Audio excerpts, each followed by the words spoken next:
दिनैहाय बिथाङा मास मोनब्रै मोनबानि गेजेरावनो जोंनि हान्जायाव गरायबोफिनदों।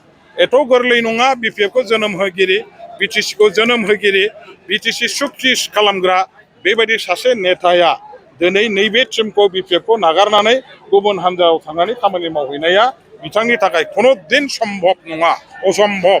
बेखायनो दिनै बिथाङा गिदिंनानै बेवहाय फैफिनगोन बेखौ जोंहा मालांखावनो फोथायनाय दङमोन आरो बे जोंनि फोथायनाय, जोंनि साननाया दिनै रोखा जाबाय।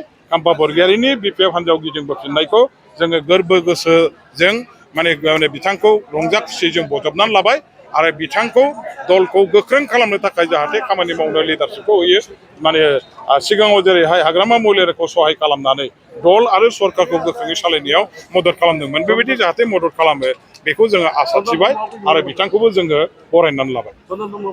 निस्सय लासै लासै बयबो फैगोन, मानो फैया जानो, बयबो फैगोन। खिन्थु दिनैसिमहालागै बिथाङा मा सानदों आं बुंस' हाया। खिन्थु आं सानो सानसे बेलासे बिथाङाबो हयथ'बा बिपिएफ हान्जायाव गरायबोफिननानै जाथि समाज आरो देश अर्थात बिटिसि बेखौ सेबा खालामनाय, गोख्रों खालामनाय, रायजोफोरनि मोजां मावनायनि थाखाय बिथाङाबो निस्सय उचित प्लेटफर्म हिसाबै बिपिएफआव फैयोबा बिराद मोजां जागोन, आं बिथांखौबो खावलायबाय।